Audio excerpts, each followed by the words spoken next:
just heading down the road to the meadows, and it dawned on me I didn't do any videos for last night, and I wanted to talk about training the horses this morning. We had a couple of horses training that were very important. Obviously, my last 2 days have been pretty busy. Got up in the morning, flew out to Chicago to race the horses.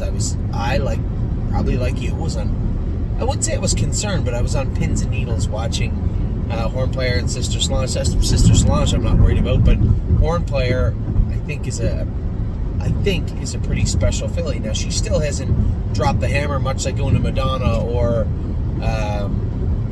Crantini or Spitfire Overseas have done already, or Tailgate Buzz, or Swinging Senorita.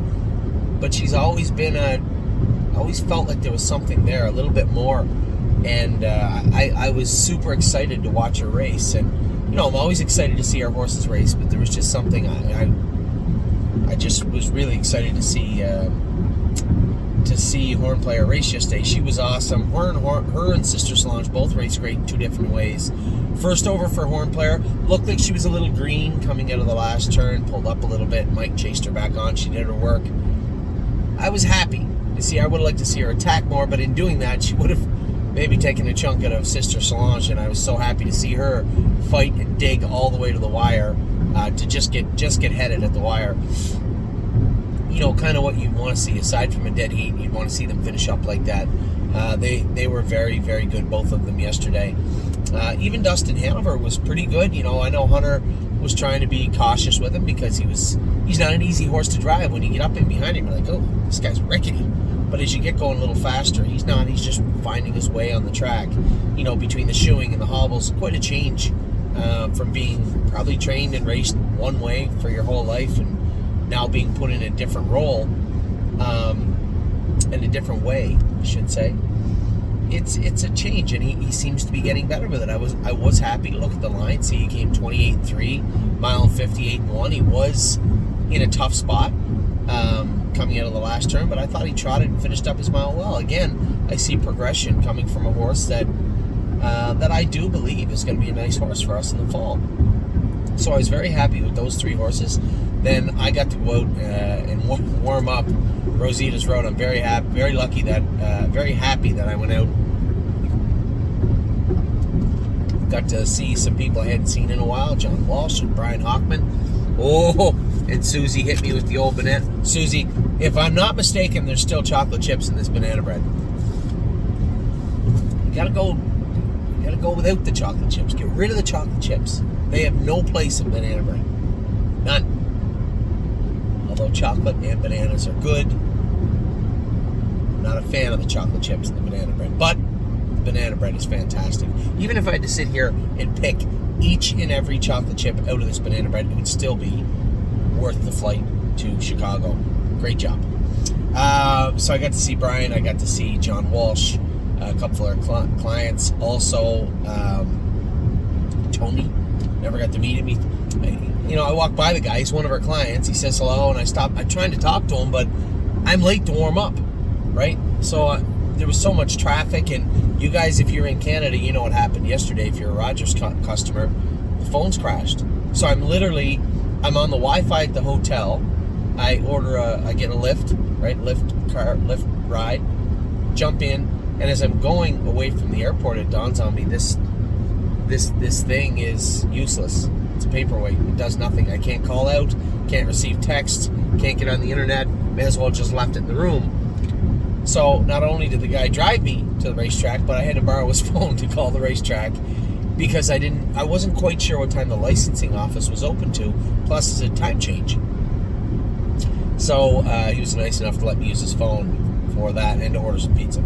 I get to the track, and Mr. Eaton, a very, very nice man, very meticulous horseman. I think we're going to get along just fine. But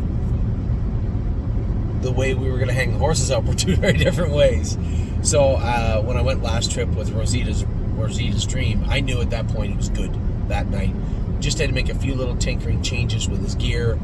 But it's hard to explain when you train a horse a mile and 25 that you've never seen before. You start to form opinions about that horse, but going that speed it's not a good practice to go a mile and 25 and start forming opinions, because sometimes horses don't do things in 55 or 2 minutes that they would do in 25. You just don't see it.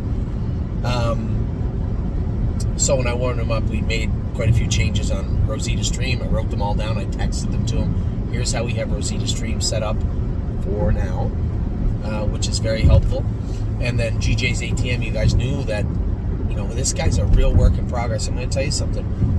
Jimmy must be a sharp man, because that's the soundest I've seen GJ's ATM in 2 months.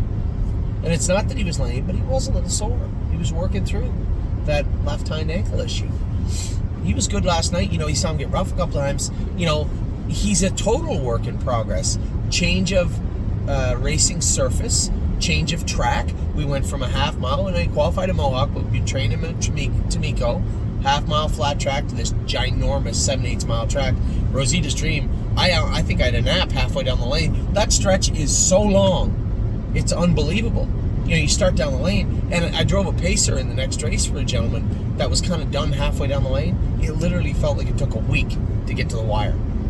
And GJ's ATM, all these changes, he trots the straightaways good, but he does touch that outside knee. But you can't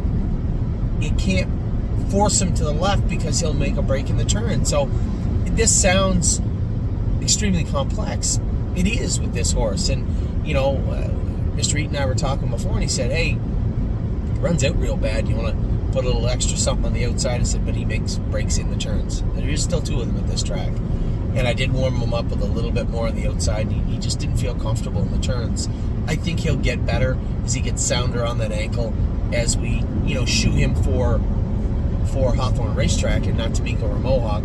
I think he's going to be a work in progress. And I said it to him very bluntly and very easily. I said, you know, if we race and drive this horse to get a little bit of money, we might get all the money at the end of the year. He can't beat Rosita Stream now, but when push comes to shove in a couple of months' time, you know, when they have that night of champions, if we can find a way into there, I think GJ's ATM is going to be really good. You know, it's going to take that time to get this horse polished the way we want him, equipment-wise, shoeing-wise, and then clearly Jim's on the right track with that left hind ankle, because, as I said to him warming up, I said to him, I couldn't tell. Like, I hadn't seen him since he went to the pool, right? I was away when he came back, and then he got in the truck.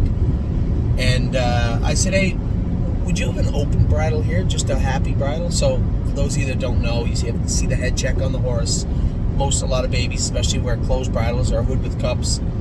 I just wanted to jog him in an open bridle, and I told him I just want to take his mind off that left ankle, right? See if seeing the new track and the lights and the grandstand and horses jogging around, if he would sharpen up.